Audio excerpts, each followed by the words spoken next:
Question number 4 में हमसे कहा गया which pair of linear equations are consistent or inconsistent if consistent obtain the solution graphically। देखिए consistent और inconsistent मैंने आपको बताया था कि अगर हमारा पहला वाला a1/a2 b1/b2 बराबर नहीं होता तो उसका सॉल्यूशन 1 होता है, तो वो केस हमारा कंसिस्टेंट होता है। और अगर a1/a2 b1/b2 और c1/c2 बराबर होते हैं तो कोइंसिडेंट लाइन होती है, मतलब एक दूसरे के ऊपर जाती है लाइन, तो इसके इनफाइनाइट सॉल्यूशन होते हैं, तो वो भी हमारा कंसिस्टेंट कहलाता है कि जिस इक्वेशंस के सॉल्यूशन निकल पड़े वो कंसिस्टेंट केस कहलाता है। अब देखिए जैसे तीसरा केस था जिसमें a1/a2 b1/b2 c1/c2 के बराबर नहीं था, तो वो केस होगा हमारा पैरेलल लाइन का, कि उसमें कोई सॉल्यूशन नहीं है क्योंकि एक दूसरे को कहीं काट ही नहीं रही है लाइन, तो कोई सॉल्यूशन नहीं होगा, तो वो वाला केस कहलाता है हमारा इनकंसिस्टेंट। तो सबसे पहले तो हमें चेक ही करना है इक्वेशंस को। तो देखिए ये हमें एक लीनियर इक्वेशन गिवन है x + y = 5, तो सबसे पहले मैं इस 5 को लेफ्ट में लाना, तो ये देगा -5 = 0। हमेशा जब मैं कंपेयर करता हूं a1 b1 c1 की वैल्यू निकालते तो राइट इक्वल टू में देना, राइट हैंड साइड में क्या होना चाहिए, 0 ही होना चाहिए। कंपेयर करने इसकी देखिए a1x + b1y + c1 = 0 लिखेंगे भैया कंपेयर भी। तो a1 की वैल्यू कितनी हो जाएगी, देखिए x का कोएफिशिएंट कुछ नहीं है, इसका मतलब 1 है, तो यहाँ 1 आ जाएगा। b1 की वैल्यू, y का कोएफिशिएंट कुछ नहीं है, 1 आ जाएगा। c1 की वैल्यू हो जाएगी -5। बिल्कुल इसी तरह से इसका इस इक्वेशन भी कंपेयर करते हैं, तो 2x + 2y ये क्या नहीं माइनस का हो जाएगा, लेफ्ट में आकर इक्वल टू में क्या हो जाएगा 0, इक्वल टू में 0 ही रखना राइट साइड में, तो ये हो जाएगी इसकी कंपेयर a2x + b2y + c2 = 0। तो देखिए a2 की वैल्यू कितनी हो जाएगी 2, b2 की वैल्यू कितनी हो जाएगी 2 और c2 की वैल्यू हो जाएगी -10। हम a1/a2 फाइंड करें तो कितना हो जाएगा 1/1, b1/b2 कितना हो जाएगा, ये भी 1 है और इधर भी b2 वैल्यू में 2, सॉरी यहां पर भी 2 थी, ठीक। c1/c2 फाइंड कर रहे हैं, तो c1 कितना -5 और c2 कितना -10, माइनस और माइनस कैंसिल, 5 हो जाएगा 1/2, तो ये भी 1/2 है, ये भी 1/2 है, ये भी 1/2 है, तो इसका मतलब कौन सा केस हो जाएगा, ये तीनों बराबर हो गए, तो इनफाइनाइट सॉल्यूशन है इस वाली लाइन के, इनफाइनाइट नंबर ऑफ सॉल्यूशन हो जाएंगे, ठीक। तो कंसिस्टेंट है तो हमें ग्राफिकली इसे शो भी करना, सॉल्यूशन निकाल लेने हैं, ठीक है ना। तो लिखेंगे a1/a2 b1/b2 और c1/c2 सब बराबर है, ठीक है ना। तो लिख देंगे कौन सा केस हो गया हमारा कंसिस्टेंट, ठीक। अब देखिए पहली वाली इक्वेशन के हम सॉल्यूशन फाइंड कर रहे हैं, तो देखिए ये हमारी इक्वेशन x + y = 5, तो कभी भी अगर हमें सॉल्यूशन निकालना होता है इस वाले पेयर के इनफाइनाइट नंबर ऑफ सॉल्यूशन होता है, कोई दो सॉल्यूशन निकालना होता है, तो सॉल्यूशन निकालने के लिए जैसे ये इक्वेशन में x + y = 5 गिवन है, तो मुझे लेफ्ट में सिर्फ एक ही वेरिएबल रखना, बाकी सबको राइट में पहुंचाना है, तो मैं इस y को देखिए इधर प्लस में है, मैं इसे राइट में जाऊंगा तो किस हो जाएगा -y हो जाएगा। फ्रॉम इक्वेशन x = 5 - y, देखिए लेफ्ट में सिर्फ एक वेरिएबल को रखिए और बाकी सारे टर्म को क्या हो जाएंगे, इधर x x रख के बाकी सबको राइट में लीजिए, लेफ्ट में y को रख लीजिए, बाकी सारे टर्म को राइट में लीजिए। अब इसका सॉल्यूशन निकालने के लिए दो पॉइंट, इनफाइनाइट सॉल्यूशन हो सकते हैं लेकिन उनमें से सिर्फ हमें दो को फाइंड करना होगा। देखिए राइट में हमारा y वाला टर्म है, तो मैं y के लिए कुछ वैल्यू पुट करूंगा, 1 2 3 जो भी आपका मन करे वो पुट करिए, उसके कॉरेस्पॉन्डिंग x की वैल्यू आएगी। जैसे मैंने y के लिए अगर पुट कर दिया यहां पर, तो x कितना हो जाएगा हमारा 5 - 1, तो कितना हो जाएगा 4 हो जाएगा। अगर मैंने y के लिए 2 पुट कर दिया तो x कितना हो जाएगा 3 हो जाएगा। तो ये इसके दो सॉल्यूशन होंगे, सिर्फ हमें दो सॉल्यूशन चाहिए होते हैं किसी भी लाइन को बनाने के लिए। ये हमारी इक्वेशन 1 थी, ठीक। अब देखिए इसी तरह से मैं इक्वेशन 2 के भी सॉल्यूशन निकालूंगा, तो इक्वेशन 2 की हमारी 2x + 2y = 10। देखिए ये वाली लाइन बन रही है ना, ये हमारी इस तरह से है कि एक दूसरे के ऊपर है लाइन, तो आप खुद देखिए कि अगर इनफाइनाइट नंबर ऑफ सॉल्यूशन होंगे ना, तो इन दोनों के जो लाइन के सॉल्यूशन निकलेंगे तो बिल्कुल सेम ही निकलेंगे। मैंने यहाँ पे ना एक वेरिएबल को 2x को इधर रखा, तो ये वाला टर्म इधर चला जाएगा, 10 - 2y हो जाएगा, 2 इधर मल्टीप्लाई में है, इधर आके किस में हो जाएगा डिवाइड हो जाएगा, ठीक। अब देखिए इसके सॉल्यूशन में फाइंड करना इस तरह से,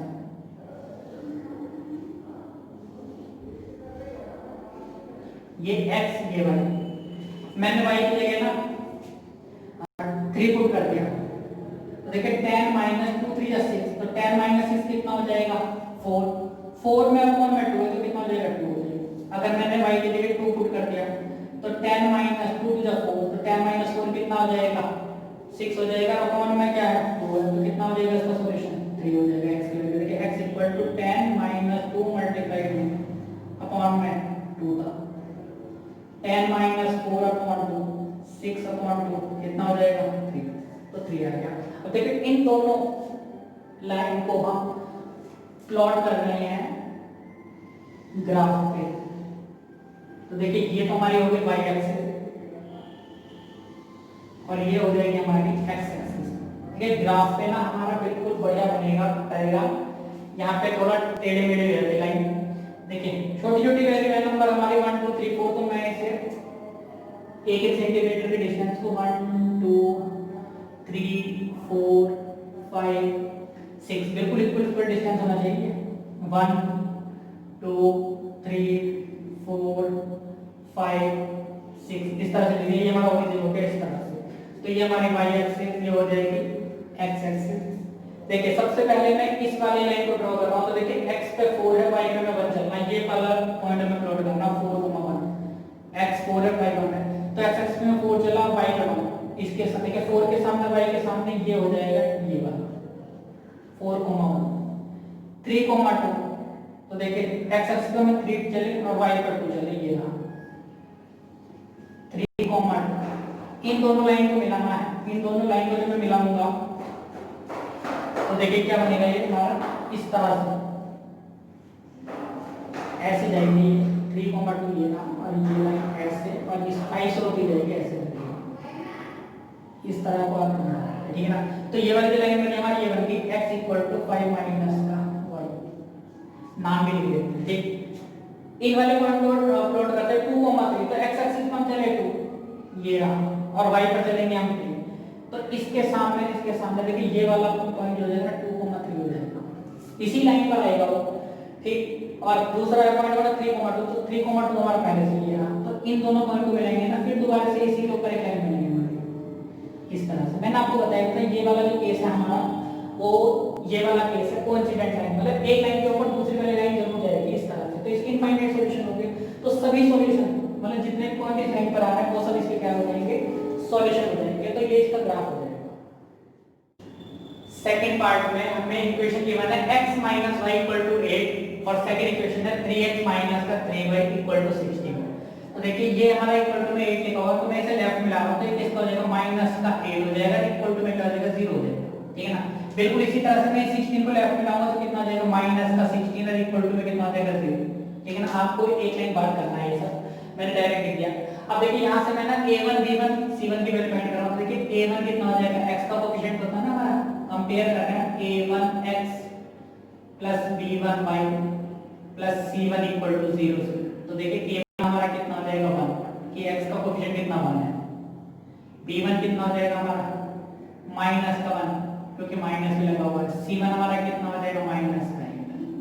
बिल्कुल इसी तरह से इसकी कंपेयर कर रहे हैं a2x + b2y + c2 = 0 से, तो देखिए a2 कितना हो जाएगा 3, x का कोएफिशिएंट 3 है ना यहाँ पर, b2 कितना हो जाएगा माइनस का 3 और c2 कितना हो जाएगा माइनस का 16, ये वाला, ठीक है ना।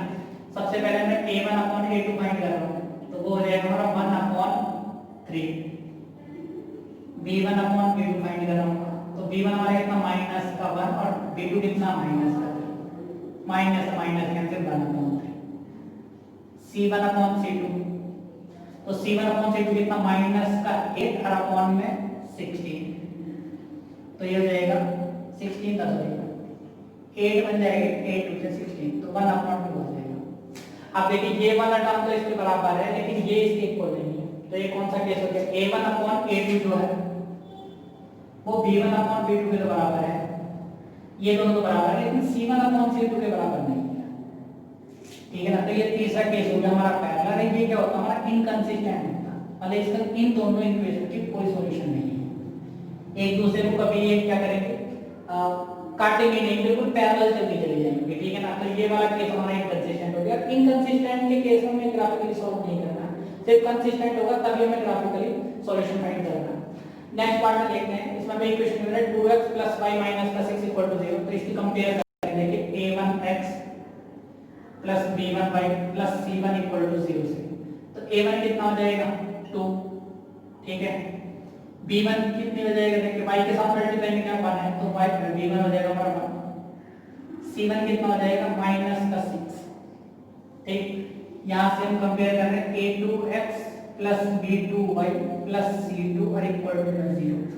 तो a2 की वैल्यू कितनी हो जाएगी हमारी 4, b2 की वैल्यू हो जाएगी हमारी -2, ठीक। c2 की वैल्यू कितनी हो जाएगी -4, इस तरह।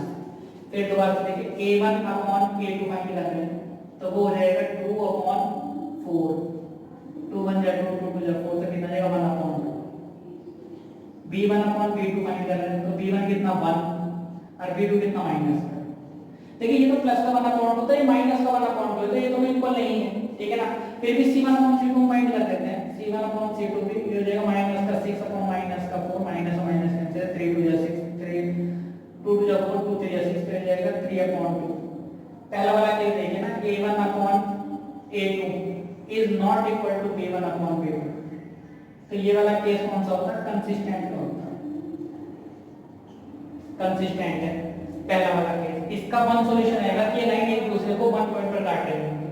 तो सबसे पहले मैं पहली इक्वेशन के दो सॉल्यूशन फाइंड कर रहा हूं। देखिए इक्वेशन जो हमारी है वो 2x + y - 6 है, ठीक। मुझे लेफ्ट में सिर्फ एक वेरिएबल रखना है। देखिए ये इक्वेशन जो होती है ये 2x + y - 6 = 0। तो लेफ्ट में मुझे एक वेरिएबल रखना है कि y का कोएफिशिएंट 1 है, तो मैं y को लेफ्ट में रख रहा हूं। ये वाला 6 राइट में जाके किसका हो जाएगा, प्लस का हो जाएगा। ये जो 2x का राइट में जाके किसका हो जाएगा, माइनस का हो जाएगा, ठीक। इस तरह से सॉल्यूशन निकालने के लिए एक वेरिएबल को आप इक्वल टू के लेफ्ट में रख के बाकी सब को राइट में पहुंचा दीजिए। y का कोएफिशिएंट 1 ही होना चाहिए। अगर मैं 2x को इधर रखता तो फिर ये जो टर्म अपॉन मल्टीप्लाई में चले जाता, तो मैंने y लेफ्ट में रखा, इस वाले को इधर पहुंचा दिया। देखिए इसके सॉल्यूशन निकालते हैं, दो इस तरह से टेबल बना के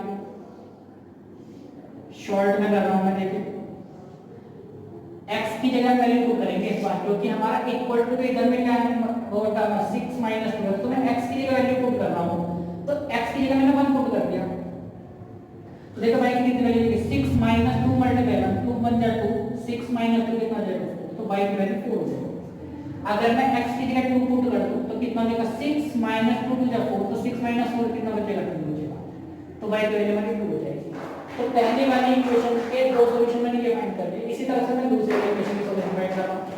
तो देखिए इक्वेशन जो थी हमारी ये थी 4x - 2y - 4 = 0।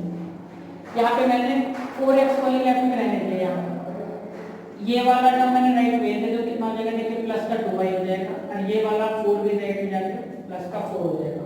अब किसी भी वैल्यू को लेफ्ट में रख सकते हैं, ठीक है ना। बस अकेला वेरिएबल होना चाहिए, जैसे 4 है तो अभी भी राइट में जाएगा, तो इस तरह से अपॉन में 4 जाएगा, ठीक। अब मैं इसे दोनों टर्म इस 4 को मैं दोनों के फॉर्म में रख सकता हूं, तो ये हो जाएगा 2y/4 प्लस का 4/2।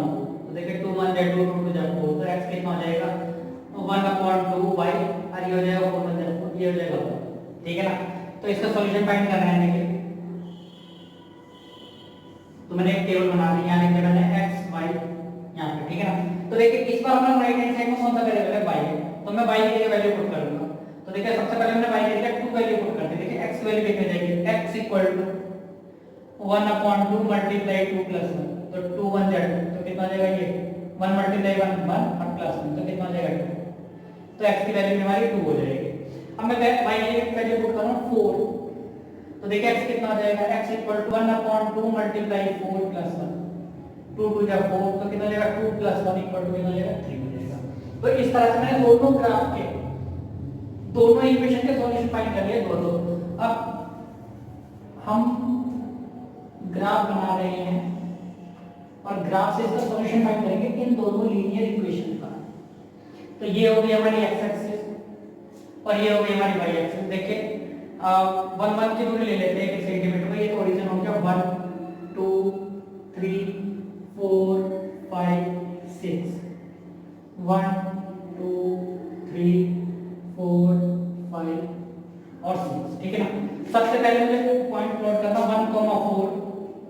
और 2,2। तो देखिए x एक्सिस पे हम कितना चलेंगे 1 और y एक्सिस पे चलेंगे हम 2, तो ये वाला पॉइंट हो जाएगा 1,4। 2,2 तो x एक्सिस पे 2 चल दिया और y पे भी कितना चल दिया 2, ठीक है ना। तो ये वाला पॉइंट हो जाएगा 2,2। अब देखिए इन दोनों पॉइंट को मिलाएंगे, इस तरह से लाइन बढ़ा देंगे, ऐसे चल जाएगी हमारी ये वाली लाइन y = 6 माइनस का 2x, ये हमारी एक लाइन होगी। दूसरी एक बनाते देखिए पॉइंट है हमारे 2,2 और 3,4। तो देखिए 2,2 तो ये हो जाएगा x एक्सिस पर 2 चलेगा, y पर 2, तो यही वाला पॉइंट हो गया, ठीक है ना। और फिर है 3,4, तो x एक्सिस पर कितने चले 3 और y एक्सिस पे कितना चलेंगे हम 4। तो देखिए 3 यहां पर 3 और इधर 4, तो 3 और 4 के सामने जो पॉइंट आएगा वो ये आ जाएगा 3,4, ठीक।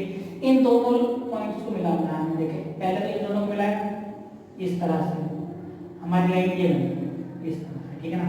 एक ये पॉइंट और एक, तो ये हो जाएगी हमारी ये वाली लाइन x = y/2 + 1, ठीक है। तो अब देखिए इन दोनों लाइनों ने कहां पर एक दूसरे को इंटरसेक्ट करा, यहां पे क्या 2,2 पर, ठीक है ना। ये तो कॉमन पॉइंट पे आ रहे थे। तो इन दोनों लीनियर इक्वेशन का जो सॉल्यूशन हो जाएगा ना, ग्राफिकली हमने फाइंड करा है सॉल्यूशन, तो वो क्या हो जाएगा सॉल्यूशन 2,2 हो जाएगा। तो ये x की वैल्यू तो कितनी हो जाएगी 2 हो जाएगी और y की वैल्यू कितनी हो जाएगी 2 हो जाएगी। ये इसका सॉल्यूशन। फोर्थ पार्ट में इक्वेशन हमें गिवन है 2x - 2y - का 2 = 0 और 4x - 4y - का 5 = 0। सबसे पहले कंपेयर कर लेते हैं इसकी a1x + b1y + c1 = 0 से। तो देखिए a1 की वैल्यू कितनी हो जाएगी, b1 की वैल्यू कितनी हो जाएगी -2 और c1 की वैल्यू हो जाएगी -2। यहां से a2x + b2y + c2 = 0 से कंपेयर करेंगे। a2 की वैल्यू कितनी हो जाएगी 4, b2 की वैल्यू हो जाएगी -4, ठीक। c2 की वैल्यू कितनी हो जाएगी -5, ठीक है जी। अब देखिए a1/a2 फाइंड कर रहे हैं, तो वो कितना हो जाएगा 2 और अपॉन में 4, 2 1 जा 2 2 जा 4, तो 1/2 हो गया, ठीक। b1/b2 की वैल्यू फाइंड करेंगे तो कितना हो जाएगा -2 अपॉन में -4, माइनस कैंसिल, 2 1 जा 2 2 जा 4, तो 1/2 आ गया। c1/c2 की वैल्यू फाइंड करें तो आ जाएगा -2 अपॉन माइनस कैंसिल, तो कितना बचा 2/5। देखिए ये दोनों तो बराबर आ रहे हैं, a1/a2 = b1/b2, लेकिन c1/c2 हमारे इक्वल नहीं है, ठीक है ना। ये केस कौन सा हो जाएगा पैरेलल लाइन वाला, मतलब इनकंसिस्टेंट केस है, तो इसका कोई सॉल्यूशन नहीं निकलेगा। अगर सॉल्यूशन नहीं निकलेगा तो हम इसे ग्राफिकली भी सॉल्व नहीं कर सकते। क्वेश्चन नंबर 5 में कहा गया half the perimeter of the rectangular garden whose length is 4 meter more than its width is 36 meter. Find the dimension of the garden. ठीक है ना। लेंथ को दो बार से देखते देखिए क्या कहा गया, half of the perimeter of rectangular garden, कि कोई एक रेक्टेंगुलर गार्डन उसका हाफ पेरीमीटर। तो देखिए अगर किसी रेक्टेंगल की लेंथ l होती है, ब्रेड्थ b होती है, तो उसका जो पेरीमीटर होता है वो होता है 2 * l + b। ये पेरीमीटर का फॉर्मूला होता है रेक्टेंगल का। अब देखिए इस पेरीमीटर का हाफ करना है, तो हाफ करने का मतलब ये हो जाएगा अपॉन में 2 कर दीजिए, तो 2 से 2 कैंसिल हो जाएगा, तो हाफ पेरीमीटर कितना बचा l + b से, ठीक। तो l + b की बात करेंगे यहाँ पर, ठीक है ना, रेक्टेंगुलर गार्डन के। यहाँ पे कोमा लगा हुआ है और उसके बाद आ गया whose length is 4 meter more than its width, ये अलग केस है। इससे हमारी दूसरी इक्वेशन बनेगी, ये कहा गया half of the perimeter of rectangular garden is 36 metre. इसका मतलब है कि l + b जो है वो 36 मीटर है। तो सबसे पहले मैं एक इक्वेशन का नाम लिख रहा हूं, let length equal to length of garden b l and breadth of garden b, ठीक है ना। यूनिट भी लिख लेंगे, यूनिट वैसे तो मीटर पे लिख रहे हैं क्योंकि मीटर गिवन है हमारा, एल मीटर और एम मीटर, ठीक है जी। अब देखिए अकॉर्डिंग टू क्वेश्चन हमसे कहा गया है कि half of parameter L + b वो कितने के इक्वल है 36 मीटर, ठीक। ये तो इक्वेशन नंबर 1 हो गई। अब देखिए जो मैंने लाइन लिखी ना whose length is 4 meter more than its width, ये वाली सेकंड कंडीशन कही गई है। इसमें कहा गया कि लेंथ जो है ना वो 4 मीटर विड्थ से ज्यादा है। तो देखिए मैंने लेंथ इधर लिख ली, ब्रेथ इधर लिख ली। अब लेंथ जो है ना 4 मीटर ज्यादा है, ठीक है ना, ये 4 ज्यादा है, तो मैं इधर 4 ऐड कर दूंगा तो दोनों इक्वल हो जाएंगे इक्वेशन,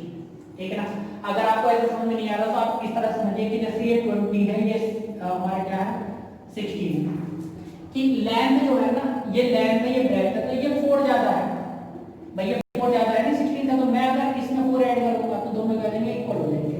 तो लेंथ पहले से ही 4 ज्यादा है, तो मैं इधर इक्वल में 4 कर दूंगा ना, +4 कर दूंगा, तो दोनों इक्वेशन बराबर हो जाएंगी। ये क्या हो जाएगी हमारी इक्वेशन नंबर 2। अब देखिए इन दोनों को हमें ग्राफ पर शो करके इनकी डायमेंशन फाइंड करनी है। तो देखिए पहली वाली इक्वेशन से मैं सॉल्यूशन फाइंड कर रहा हूं। इस वाली इक्वेशन से मैं देखिए एक वेरिएबल मैंने लेफ्ट में रहने दिया l और b को मैं राइट में ले जाऊंगा, तो कितना हो जाएगा 36 माइनस का b। अब मैं इसका सॉल्यूशन फाइंड करूंगा इस तरह से, ये देखिए ये हो जाएगा हमारा l, ये हो जाएगा b। देखिए b की जगह कुछ वैल्यू क्यों पुट कर सकता हूं, अगर मैंने b की जगह 18 पुट कर दिया ना यहां पर, तो l कितना हो जाएगा 36 माइनस 18, तो 36 में 18 माइनस करके कितना हो जाएगा 18 हो जाएगा। अगर मैंने b की जगह 20 पुट कर दिया यहाँ, तो 36 माइनस 20 कितना बचेगा 16। तो पहली वाली इक्वेशन के मैंने दो सॉल्यूशन निकाले। अब देखिए दूसरी वाली इक्वेशन के दो सॉल्यूशन फाइंड करूंगा यहाँ पे, ठीक। तो ये कितना हो जाएगा l और b। देखिए b की जगह मैं कितना पुट कर रहा हूँ, मैंने 10 पुट कर दिया यहाँ, तो l कितना हो जाएगा 14 हो जाएगा। b की जगह 10 पुट कर दिया, 10 + 4 कितना हो जाएगा 40। मैंने अगर b की जगह 20 पुट कर दिया तो कितना हो जाएगा 20 + 4 24। तो इस तरह से मैंने दो सॉल्यूशन सेकंड वाली इक्वेशन के भी निकाले। अब इसे मुझे ग्राफ पर शो करना है, ग्राफ से मुझे सॉल्यूशन मिल जाएगा, जहां पर भी ये दोनों लाइनें एक दूसरे को काट रही है वो उसका क्या हो जाएगा सॉल्यूशन हो जाएगा। तो ये तो मैंने बना ली y एक्सिस और ये हो जाएगी हमारी x एक्सिस। देखिए ग्राफ पे ड्रॉ करने में और यहाँ पर ड्रॉ करने में अंतर होता है। ग्राफ पे आप बहुत अच्छे से ड्रॉ कर सकते हैं और इजीली फाइंड कर सकते हैं कि कौन सा हमारा कॉन्टैक्ट बिंदु है, मतलब कहां पर वो इंटरसेक्ट कर रहा है। तो देखिए इसे शो करते तो ये हमारा 18,18 है, तो पहले तो मैं लाइन लिख लेता हूं। देखिए 18,18 आ रहा है, मैं इसमें 2 को डिफरेंस ले रहा हूं, 2 4 6 8 10 12 14 16 18 20 इस तरह से। यहाँ पर मैं 2 को लेता हूं, 2 4 6 8 10 12 14 16 18 20। ये हमारा ओरिजिन था, ये y एक्सिस है और ये x एक्सिस है। यहाँ तो हम लेंथ को शो कर रहे हैं और इधर की तरफ हम ना ब्रेथ को शो कर रहे हैं, ब्रेथ, ठीक है ना। तो देखिए ये l में देखूंगा 18, तो लेंथ को मैं इधर की तरफ दिखा रहा है, तो 18,18 तो x एक्सिस पे चलेंगे 18, तो ये हो गया 18 और ब्रेथ में हमारी कितने 18, तो 18 और 18 के सामने देखिए यहाँ पर इस 18 के सामने, इस 18 के सामने यहाँ पर देखिए मैं इसे बिठा रहा हूँ, तो ये वाला पॉइंट हमारा जो बनेगा ना ये 18,18 हो जाएगा, ठीक। अब देखिए दूसरा पॉइंट है 16,20, तो मैं गया x एक्सिस पे 16 और y एक्सिस पे कितना जाऊंगा मैं 20, तो यहाँ पर हो जाएगा हमारा पॉइंट 20, ठीक है ना। आप समझना, मैं इसे रफ कर रहा हूँ फिलहाल, ठीक है ना। तो ये हो जाएगा x एक्सिस पे 16 और ये हो जाएगा हमारा 20 यहाँ इस तरह से, ठीक। इन दोनों पॉइंट को मिलाकर मुझे लाइन बनानी है, ऐसी लाइन बनानी है, ठीक। ये वाली लाइन हो जाएगी हमारी l + b = 36, ठीक। दूसरा मैं ग्राफ बनाना 14,10, तो x एक्सिस में चला 14 और y पर कितना चलूंगा मैं 10, तो इसके सामने ये वाला जो पॉइंट आ जाएगा ना 14,10 ये हो जाएगा। दूसरा पॉइंट है 24,20, तो देखिए यहाँ पर मैं 22 बना रहा हूँ, इसके आगे हो जाएगा 24 यहाँ, तो 24 ये रहा x एक्सिस पे और 20 हो जाएगा हमारा यहाँ 24 x एक्सिस पे, तो 24 और y एक्सिस पे 20, तो इसके सामने और इधर इसके सामने ये वाला जो पॉइंट आएगा ना ये आ जाएगा 24,20। इन दोनों पॉइंट को मिलाना है इस तरह से, ऐसे लगेगा, ठीक है ना। तो ये एक दूसरे को यहाँ पर इंटरसेक्ट करें। ये वाली जो लाइन है ना हमारी ये है l = b + 4, मैंने दोनों के नाम भी लिखे, ठीक है ना। अब देखते हैं कि ये वाली लाइनें जो है ना वो कहाँ पर एक दूसरे को इंटरसेक्ट कर रही है। तो देखिए इस वाली लाइन में अगर आप देखोगे तो ये ग्राफ पे आप जब बनाओगे ना तो बिल्कुल क्लियर दिखेगा। तो ये यहाँ पर ना x एक्सिस पे तो 20 है और y एक्सिस पे आ रही है ये 16 के सामने इस तरह से, ठीक है ना, इस तरह से। तो ये वाला जो पॉइंट आएगा ना हमारा 20,10 16 आएगा। ग्राफ पे जब बनाओगे बिल्कुल एक्यूरेट कटेगी ये वाली। तो एक्स एक्सिस पर हमारा 16 है, यहाँ पे एल है और ये क्या भी है।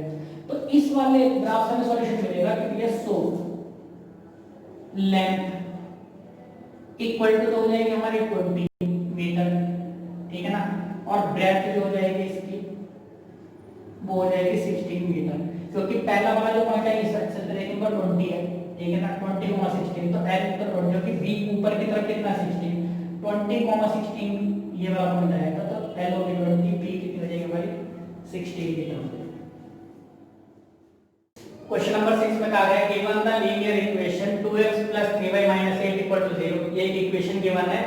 Right another linear equation in two variable, हमें एक दूसरी लीनियर इक्वेशन लिखनी है दो वेरिएबल की, such that the geometrically representation of pair so form, कि उसका इस वाले के साथ जो पेयर बनेगा वो इंटरसेक्टिंग लाइन का हो जाए। इंटरसेक्टिंग लाइन का मतलब ये एक लाइन है भाई, सपोज कीजिए ये एक लाइन इस तरह से जा रही है, ये वाली जो है ना इसी एक्सिस पे इस तरह से जा रही है, तो दूसरी लाइन जो ना जो मैं लिखूं इसके साथ में एग्जांपल में लिखनी है, तो वो इसे इंटरसेक्ट कर रही है। तो इसे इंटरसेक्ट करने वाली कितनी लाइन हो सकती है, इसे तो इंटरसेक्ट करने वाली इनफाइनाइट लाइन हो सकती है। तो देखिए इंटरसेक्टिंग लाइन जब हमें लिखनी होती है ना, तो उसकी कंडीशन होती है a1/a2 is not equal to b1/b2। तो देखिए यहाँ पर a1 क्या है, इस वाली इक्वेशन में मैंने a1 मान लिया, ये हो गया 2, और भैया b1 कितना हो जाएगा 3।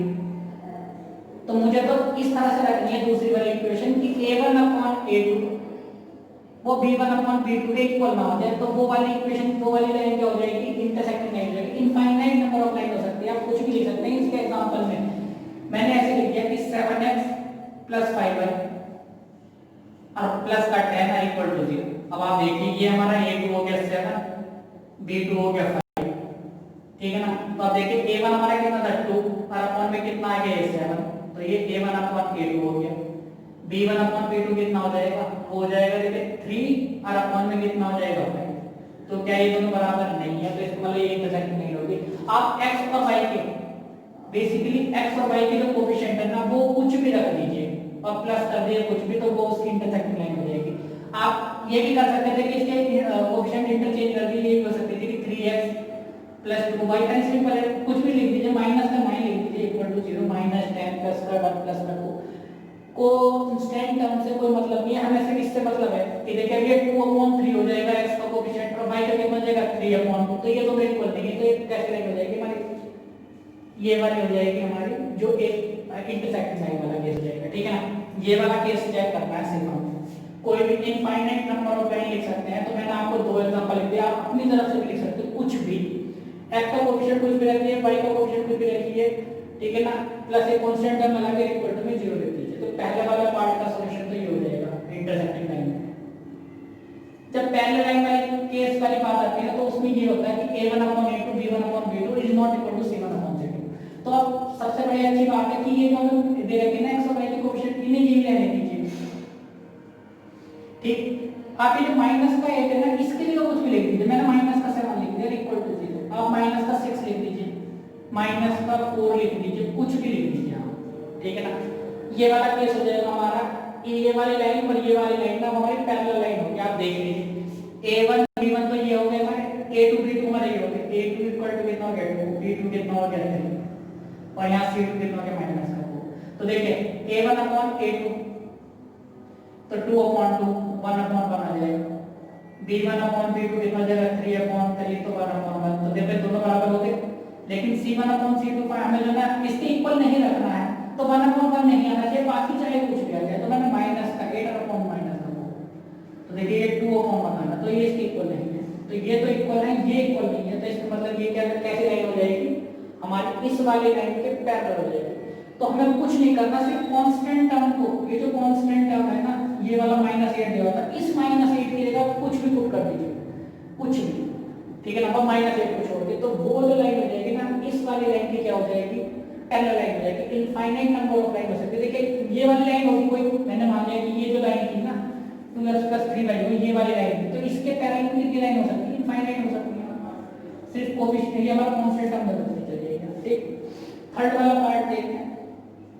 थर्ड वाले पार्ट में हमसे कहा गया है कि कोइंसिडेंट लाइन लिखिए। तो कोइंसिडेंट लाइन का मतलब ये होता है कि वो लाइन तो एक एक दूसरे के ऊपर जाती है, ये वाला केस। तो आप कुछ मत कीजिए, सिर्फ इस वाली इक्वेशन को, पूरी इक्वेशन को 2 से मल्टीप्लाई कर दीजिए। तो 2 से मल्टीप्लाई करेंगे ये कितना हो जाएगा 4x, ये कितना हो जाएगा 2 3 जा 6y और 2 8 जा 16 और इक्वल टू 0। आप 3 से मल्टीप्लाई कर सकते थे। और भी केस में लिख रहा हूं, देखिए 3 2 जा 6x और ये हो जाएगा 3 3 जा 9y और 3 8 जा 22 इक्वल टू 0। आप 4 से भी कर सकते हो, 5 से कर दीजिए या 2 से डिवाइड कर दीजिए पूरी इक्वेशन को। तो ये सारे केसेस क्या आ जाते हैं, ये वो केसेस आ जाते हैं जो कोइंसिडेंट लाइन बनाएंगे इस वाली लाइन के साथ में। अगर हमें कोई लाइन दी हुई है और उसकी कोइंसिडेंट लाइन फाइंड करनी है तो आप पूरी इक्वेशन को 2 से मल्टीप्लाई कर दीजिए, पूरी इक्वेशन को 3 से मल्टीप्लाई कर दीजिए, किसी भी नंबर से मल्टीप्लाई कर दीजिए, वो दोनों लाइन क्या हो जाएगी, कोइंसिडेंट लाइन हो जाएगी। ठीक है। क्वेश्चन नंबर 7 में हमसे कहा गया है draw the graph of equation x - y + 1 = 0 and 3x + 2y - 12 = 0। सबसे पहले हमें इन दोनों इक्वेशन का ग्राफ ड्रॉ करना है। उसके बाद इतना के पार्ट में क्या करा है, सबसे पहले तो इसे ग्राफ ड्रॉ करते हैं। तो देखिए पहली इक्वेशन में दे रखी है x - y + 1 = 0। तो देखिए ग्राफ ड्रॉ करने के लिए मुझे एक वेरिएबल को लेफ्ट हैंड साइड में रखना है, बाकी सब वैल्यूज को मुझे राइट हैंड साइड में रखना है। मैंने x इधर रहने दिया, देखिए ये वाला जो 1 था वो राइट साइड में जा रहा है, किसका हो जाएगा माइनस का 1, और ये वाला y जो है इधर माइनस का था वो इधर आके किसका हो जाएगा प्लस का। तो प्लस का y -1, ये हो जाएगी हमारी इक्वेशन नंबर 1। सबसे पहले मैं इसके सॉल्यूशन फाइंड कर रहा हूं। देखिए ये लीनियर इक्वेशन है, इसके इनफाइनाइट नंबर ऑफ सॉल्यूशन है, लेकिन मुझे तो इसके सिर्फ 2 सॉल्यूशन चाहिए ग्राफ बनाने के लिए। ठीक है ना। देखिए राइट हैंड साइड में हमारा वेरिएबल कौन सा y, तो मैं y की जगह वैल्यू पुट करूंगा। सबसे पहले मैंने y की जगह 2 वैल्यू पुट करी। अगर y 2 है तो x की वैल्यू कितनी हो जाएगी 2 - 1, तो कितना देगा 1x की वैल्यू। अगर मैं y की जगह 3 पुट करता हूं तो x की वैल्यू हो जाएगी 3 - 1, कितना हो जाएगी 2 हो जाएगी। तो पहली वाली इक्वेशन के 2 सॉल्यूशन मैंने निकाल लिए हैं। ठीक। सेकंड वाली इक्वेशन देखते हैं, वो है हमारी 3x + 2y -12 और इक्वल टू 0। देखिए एक वेरिएबल को मैं लेफ्ट में रख रहा, सिर्फ 3x इधर रहा, बाकी सारी वैल्यू को मैं राइट में भेज रहा हूं। तो -12 राइट जाके प्लस का हो गया 12, 2y इधर प्लस का था, राइट जाके किसका हो जाएगा माइनस का हो जाएगा। ठीक। अभी x के साथ में 3 मल्टीप्लाई में है तो वो मैंने इधर भेज दूंगा, तो किसमें हो जाएगा डिवाइड में, तो 12 - 2y और अपॉन में कितना हो जाएगा 3। अब मैंने इस 3 को दोनों के अपॉन रख दिया, 12/3 - 2y/3, 3 4 जा 12, तो x जो है वो हो जाएगा 4 - 2/3 में। अब देखिए इस वाली इक्वेशन के सॉल्यूशन फाइंड करने हैं। सॉल्यूशन के लिए देखिए मुझे ना ये देखना है कि राइट हैंड साइड में कौन सा वेरिएबल है, y है। तो मैं y के लिए कुछ वैल्यू पुट कर सकता हूं 1 2 3 4 5 6 कुछ इस तरह से। लेकिन मैंने देखा कि डिनोमिनेटर में रख है तो मैं ऐसी वैल्यू रखूंगा कि जो 3 से डिविजिबल हो जाए। तो मैंने y की जगह सबसे पहले 3 रख दिया। तो देखिए x की वैल्यू कितनी हो जाएगी, x हो जाएगा 4 - 2/3 और मल्टीप्लाई, तो 3 से 3 कैंसिल आउट हो जाएगा 1 बार, कितना बचेगा 4 - 2, तो x की वैल्यू आ जाएगी यहां पे 2। ठीक। अब मैंने y की जगह 6 वैल्यू पुट कर दी, तो देखिए x कितना हो जाएगा, x 4 - 2/3 और y की जगह मैंने 6 पुट कर दिया, तो कितना हो जाएगा 3 2 जा 6, तो 4 - 4, x की वैल्यू कितनी हो जाएगी 0 हो जाएगी। तो मुझे इन दोनों लीनियर इक्वेशन को ग्राफ पे शो करना, तो सबसे पहले मैंने ऐसे किया कि ये वाली y एक्सिस की और ये वाली मैंने x एक्सिस की। ठीक। ये हमारा ओरिजिन हो गया,